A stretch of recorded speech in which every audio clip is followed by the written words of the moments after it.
Hey chat monsters, welcome. If you're here, chances are you either are wanting to learn how to make stickers for yourself, or you're just curious how I make stickers for myself. If you don't know anything about me, hi, I'm Mike. This channel is called Canvas Monsters, but this art project, I've been working on this for a long while. Started off as an art challenge for me to paint monsters regularly on canvas, and then it turned into me doing it digitally, and I thought, what's a good way to send people my art? Stickers. And so I started making stickers, and I've been at this for about a year now, and I wanted to make a video showing people how I make my stickers. Now, either way, I'm here to give you a guide, a step-by-step. This is a longer video than I normally make, so it is very instructional, but I try to keep it down to 5 steps. I'm not holding things back, and I'm showing you how I do stuff. If you have any questions along the way, please comment in the comment section down below.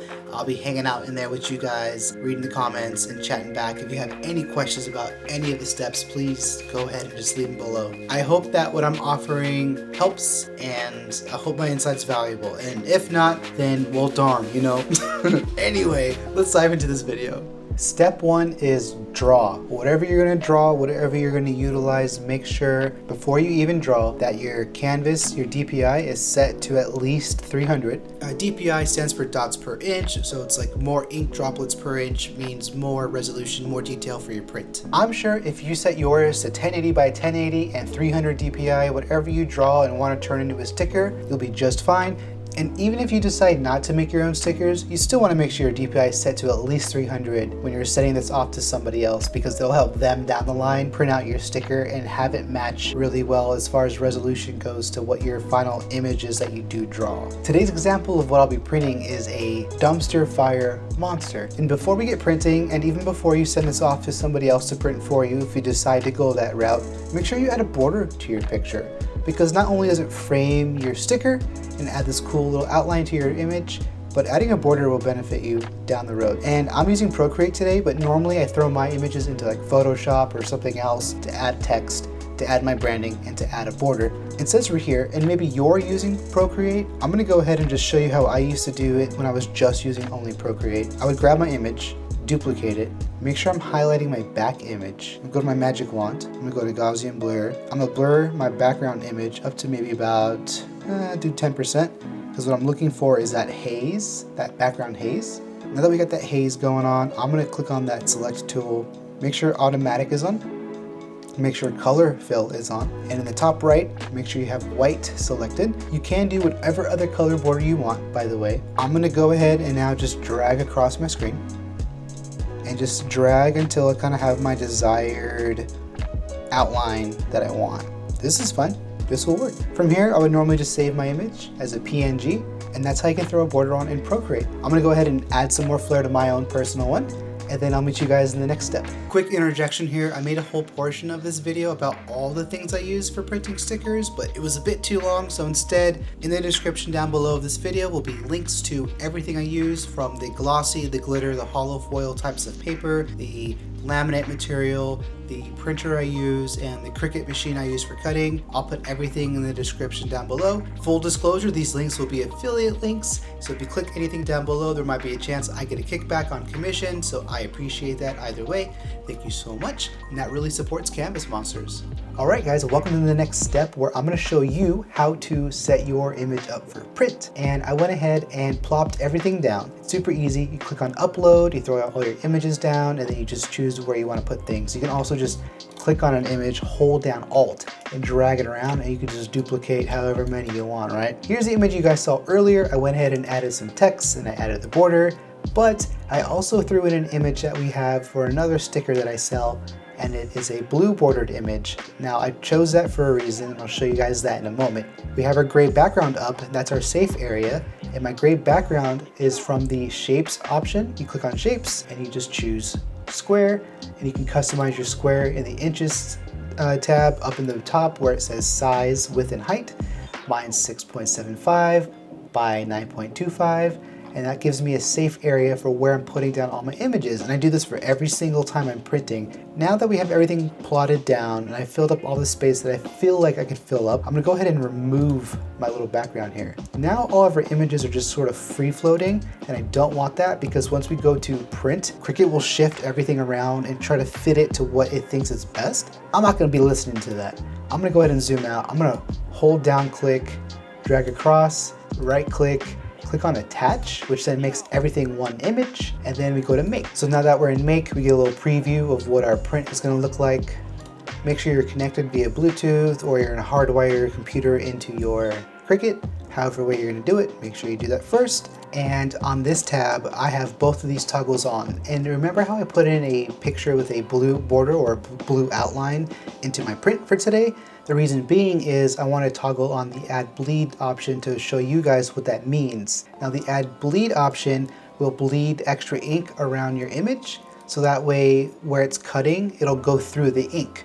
And then for the next part, you want to make sure the system dialog option is on, because you want to use your computer printer's best settings and not the determined settings by the Cricut design space. Click on photo printing, borderless. For media type, go to photo paper and choose the best glossy version you have. Print quality, set that on high, and then set it to whatever your paper size is. I'm using 8.5 inch by 11 inch paper, and then you click on OK, and then click on print. And don't forget to use the heavy cardstock setting for your cut. For this next part, we're gonna unstick our mat, and I'm going to align our paper within the top portion of the mat. I always just kind of go down just a little bit, and for some reason I've found that making sure the far left portion of your placement is aligned is more important than the top. Now I pat in between my stickers. I try not to touch the stickers themselves because I don't want any fingerprints on it, so I touch in between on all the white spaces. Now next up is our laminate layer. So I'm gonna go ahead and peel this, and I always just kind of fold my corner down, so that way it's just sort of like a ready to go, ready to stick corner. And I put it down on my mat over the top, and I stick it down right here. So I actually grab my Cricut and I slide it onto my mat because it's just a little extra weight, and it's here, you know, it's ready to help me, so I can't really wiggle my mat. Now that I have the Cricut on the mat, I'm gonna go ahead and now pick up the sticker side of my sheet, starting from the bottom right. Pick this up and start squeegeeing towards my stickers. And as it's going down, I got all the air out, and now I just kind of drag this across. If you see moments like this where there's a slight little bubble on your mat, don't freak out. Go ahead and cut it, because sometimes after they're done being cut, you could squeegee that bubble out and it's not a big deal. Because the way the Cricut works, it reads these little bars as your guideline for where it's gonna cut, where it's gonna plot and start cutting. The thing is, once you add another layer on top of your printed paper, it's glossy, right? See how it's shiny? That might throw off the sensor. So what I do is I then grab a Sharpie and I draw on my lines. So I'm now adding black lines on top of the glossy laminate paper we just slapped down. That way, when the machine's reading our paper, it's gonna have stronger lines to read from and plot down better. So just be patient, try to draw these straight. Some people use like tape or paper for their outlines. I found just using a Sharpie works well. Here's the fun part. This part's a little tinfoil hatty of me, so I found that if I turn my lights off in my room, it doesn't throw off the sensor as much, especially with this new gloss layer we just added to this thing. Because look at my ring light. See how it's bouncing around? That could throw off the sensor on the machine. I'm gonna dim my lights. Now that the light is blinking, I'm gonna go ahead and hit that.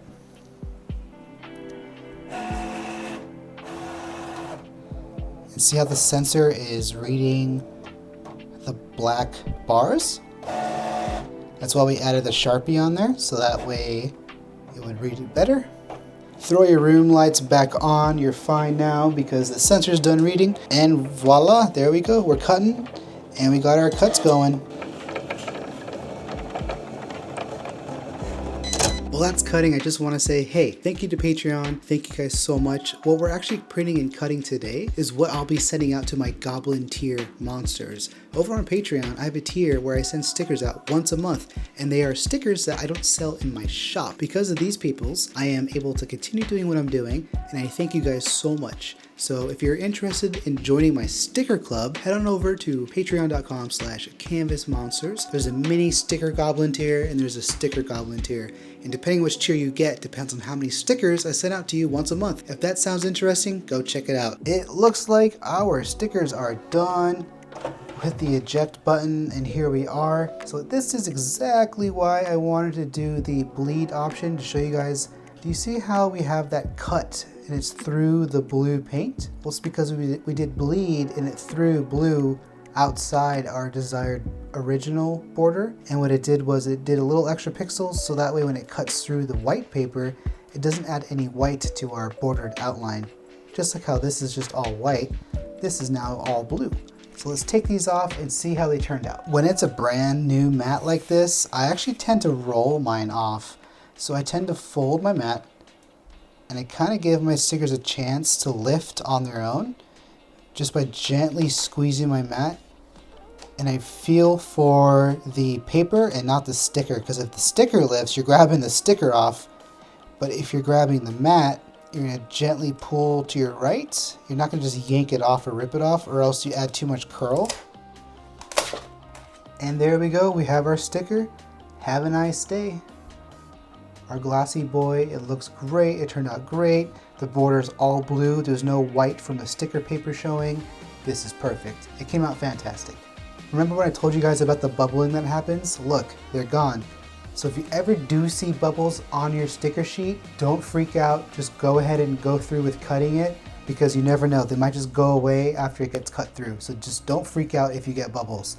If you're not picking up on what I'm doing, I'm kind of curling the mat and letting the sticker naturally lift off the mat and then pulling straight out. Whichever direction I'm pulling straight and slightly going. Because if you just rip it to the right, you're going to curl the crap out of your sticker, and you don't want to do that. So what I'm doing is I'm pulling straight out and just kind of going to the right until it just naturally sort of pops off the sheet all on its own. So like this, it just lifted right now. I'm pulling to the right and rolling my sheet at the same time, keeping it as straight as I can until it pops. Boop, roll it and pull it just like that. Here are our final stickers. They came out fantastic. No bubbles or anything. They look great. Glossy, ready to go, ready to get stuck on stuff. And there we have it. I tried to keep it into about 5 steps as best as I could. I know each step was a bit long and there was a lot we went over. So again, if you have any questions, any comments, if you just want to dog on me for getting something wrong, I'll take that too. Just leave it in the comment section down below, pretty please. But other than that, if you haven't yet, I would appreciate a subscribe from you, a thumbs up if you got one in you. I have a new video every Sunday, and on this channel we're crafting, we're doing DIY, we're doing art, how-tos, and this video I felt like fell into the how-to portion of the channels. After watching this video, and if you found it helpful and you actually end up making your own stickers, please tag me on your socials. I would love to see what you make. I would love to see the end result. I want to see what you're making, alright? So don't feel like you're spamming me or bothering me. Just tag me in whatever, alright? I want to see your stickers.